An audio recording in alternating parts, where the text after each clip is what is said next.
Մյուս խոշոր ծրագիրը, որ էլի կարծում ենք, որ մի քանի հարց է լուծե, դա կենսաթոշակային կամ նպաստային քարտերի միջոցով ապրանքների եւ ծառայությունների ձեռքբերման դիմաց անկախիկ եղանակով վճարումներից հետ վճարի տրամադրման ծրագիրն է, որը արդեն հայտարարել ենք, ես ուզում եմ նորից շեշտել դրա մասին։ Այն երկու նպատակ ունի, ինչպես գիտեք, եւ մենք պատահական չէ, որ խոսում ենք հենց այս գործիքով մեր քաղաքացիների նպաստները եւ կենսաթոշակները բարձրացնելու մասին, որովհետեւ այդ կենսաթոշակները եւ ընդհանրապես այս բյուջեն, որ մենք հիմա քննարկում ենք, գոյանում են մեծամասամբ հարկային եկամուտներից, իսկ հարկերը գոյանում են մեր տնտեսվարողների կողմից վճարած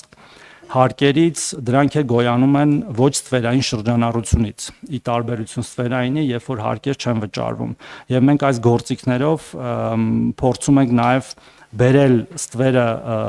սպիտակ դաշտ, դրանով հարկելով գործարքները եւ ավելացնելով պետական բյուջեի մուտքերը։ Գիտեք նաև, որ մեր գործընկերները այստեղ հայտարարել են, որ բացի այս հետ վճարից, որը վերաբերում է շատ կոնկրետ անձանց, նպաստառուներին, բոլոր տեսակի եւ կենսաթոշակառուներին, նաև մի համընդհանուր հետ վճարի ծրագիր է սկսվելու 2%-ի չափով, որի իհարկե պատասխանատուն ուղիղ մենք չենք, բայց քանի որ սրա մասին խոսում ենք, դա էլ եմ ուզում հավելել, որը 2% է լինելու, ինչը կարծում եմ կրկին փոքր թիվ չէ, եթե նաև համադրում ենք մեր պլանավորվող 20%-ի հետ, որտեղ այս պահի դրությամբ հետ վճարի չափը կազմում է 12% եւ առավելագույնը 6000 դրամ, եւ մենք արդեն պլանավորել ենք եւ իհարկե բյուջեի այս նախագծում դեռևս նախատեսված չէ ծախսերը, որտեղ մենք առաջինից երկրորդ, իսկ վերջնական բյուջեի մեջ կունենանք նոր դա բյուջետավորած, մենք պլանավորում ենք բարձրացնել այդ հետ վճարը 20%-ի չափ եւ առավելագույնը 10000 դրամի սահմաններում եւ եթե գումարում ենք նաեւ այն 2%-ը, ըստ էության դառնում է 22%։ Մենք այս պահի դրությամբ ունենք մոտ 350,000 քաղաքացի, որ օգտվում է այս ծրագրից եւ մենք խրախուսում ենք, որ ավելի շատ թվով քաղաքացիներ օգտվեն դրանից եւ մեր պլաններում, մեր կանխատեսումներով մյուս տարվա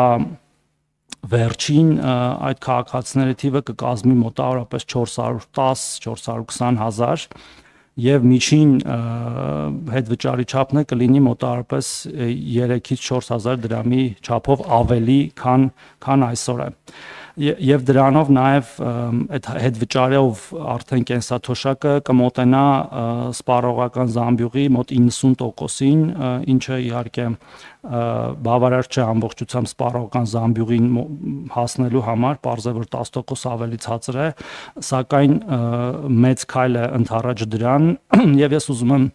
Սառը օգտագործելով մի բանի մասին խոսել, երեք ֆինանսների նախարարության հայտարարության, որը շահարկվում է այս 1-2 օրը,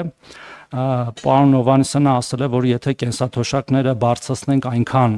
որ ֆիսկալ անկայունություն առաջանա Հայաստանի Հանրապետությունում, մենք բյուջետային, հարկաբյուջետային խնդիրներ ունենանք, ոչ մենք կենսաթոշակառուները վատ կապրեն, այլև բոլորս վատ կապրենք։ Իսկ մանիպուլացվում է հակառակ կերպ, որ եթե կենսաթոշակները բարձրացնենք, ապա կենսաթոշակառուները վատ կապրեն։ Ամենևին դրա մասին չի եղել խոսքը, հարգելի գործընկերներ, սիրելի հայրենակիցներ, այլ նրա մասն է, որ մեր ֆիսկալ հնարավորությունները թույլ են տալիս բարձրացնել այսքան եւ այս եղանակով,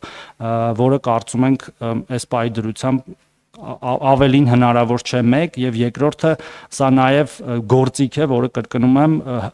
խթանելու է հավելյալ հարկերի հավաքագրումը։